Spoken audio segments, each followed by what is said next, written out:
अरे रानी, ओ रानी, सो रही हो क्या अभी तक? रानी की जेठानी जोर जोर से चिल्ला रही थी घर के आंगन में खड़े होकर। रानी यानी मैं। तभी मैं भागती हुई अपने कमरे से निकली और बोली, दीदी आ गई मैं। जेठानी बोली, रानी, तुम्हारा नाम रानी है? तुम रानी नहीं हो। मैंने तुम्हें रात में ही समझाया था कि सुबह को जल्दी उठ जाना, तुम्हारी मुंह दिखाई की रस्म है। मैंने बोला कि दीदी रात को नींद ही नहीं आई, जगह नई है ना, और मन में थोड़ा डर था कि सुबह आँख नहीं खुली तो। रजनी दीदी हंसती हुई बोली, रानी, मेरी प्यारी देवरानी, जल्दी से घूंघट कर लो, अगर माँ जी आ गई तो हंगामा हो जाएगा। मैंने घूंघट किया ही था तभी माँ जी वहाँ आ गई और कड़कड़ाती हुई आवाज़ में बोली, चलो अब क्या यहीं गपशप मारती रहोगी तुम दोनों? हमने चलना शुरू ही किया था तभी माँ जी ने रजनी दीदी के कंधे पर हाथ रखा और बोली, पता है ना कहाँ से जाना है और कैसे जाना है? माँ जी ने बोला कि जब भी कोई बड़ा तुम्हारे सामने हो तो हमेशा घूंघट में रहना और कम से कम अपने बड़ों के सामने आना, और बिना घूंघट के तो कभी नहीं। रजनी दीदी कुछ बोली ही नहीं, बस अपना सिर हिलाकर हाँ बोल दिया। मैंने भी बस अपना सिर हाँ में हिलाया। माँ जी के जाने के बाद मैंने पूछा, रजनी दीदी, आप तो स्कॉलर हो और इन सब चीज़ों को कैसे निभाती हो? तब रजनी दीदी मुस्कुराई और बोली कि मैं थारे जेठ जी से बहुत प्यार करती हूँ, इसलिए अभी तक चुपचाप सब चीज़ें निभा रही हूँ। मैं कुछ नहीं बोली और चुपचाप रजनी दीदी के साथ घर के बाहर वाले कमरे में जाकर बैठ गई। वहाँ पर एक पड़ोस की आंटी जी बैठी थी।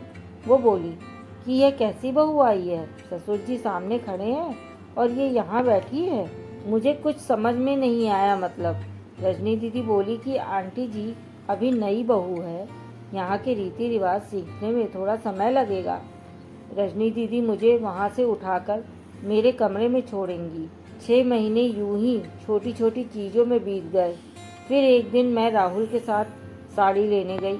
राहुल का फ़ोन आया और वो दुकान से बाहर बात करने चला गया। साड़ी की दुकान पर बेधड़क होकर साड़ियाँ देख रही थी। तभी साथ में बैठे हुए अंकल जी खांसे। एक बार, फिर 2 बार, फिर 3 बार। मैंने साड़ी वाले भैया से बोला कि भैया इन अंकल जी को पानी दे दो, बहुत खांसी हो रही है इन्हें। अंकल जी भड़क उठे और बोले, क्या बदतमीज़ लड़की है, ये कुछ शर्म लिहाज है या नहीं? इसे दुकान पर हंगामा देख राहुल बाहर से भागकर अंदर आया और अंदर आते ही अंकल जी के पैर छूकर बोले, मामा जी आप यहाँ? मैं घबरा के दुकान से बाहर निकल आई, एक लंबा घूंघट करके गाड़ी में बैठ गई। राहुल बाहर आया और गाड़ी में बैठकर गाड़ी बहुत तेज चलाने लगा। मैंने धीमी आवाज में बोला, गाड़ी बहुत तेज चला रहे हो, कहीं एक्सीडेंट ना हो जाए। हम घर पहुँचे ही थे तभी माँ जी जोर जोर से चिल्लाते हुए बाहर आई, देखो आ गई ये रानी साहिबा, खानदान की इज्जत मिट्टी में मिलाकर।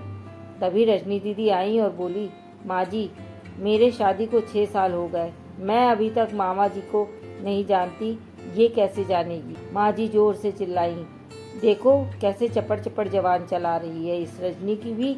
राहुल सबकी बात काटते हुए बोला कि माँ ये दोनों सही बोल रही हैं, अगर ये हमेशा घूंघट करके रहती हैं तो ये मामा जी को कैसे पहचानेंगी? और माँ, आज मामा जी के फ़ोन पर तुमने पूरे घर की शांति भंग कर दिया। ये वो ही समाज है जिसने सीता मैया पर भी उंगली उठाई थी। पिताजी और जेठ जी ने भी अपने पक्ष राहुल के साथ ही रखा। माँ जी थोड़ी देर सोचने के बाद वापस रजनी दीदी और मेरे पास आई और बोली, तुम दोनों को अपनी मर्यादा पता है, मुझे उम्मीद है कि तुम कभी भी मेरा सिर शर्म से नीचे नहीं झुकने दोगी। हम एक ही परिवार के सदस्य हैं, हमें हमेशा साथ रहना है, अच्छा वक्त हो या बुरा वक्त हो, हर सदस्य को अपनी मर्यादा पता है। माँ जी ने मुझे और रजनी दीदी को गले लगा लिया।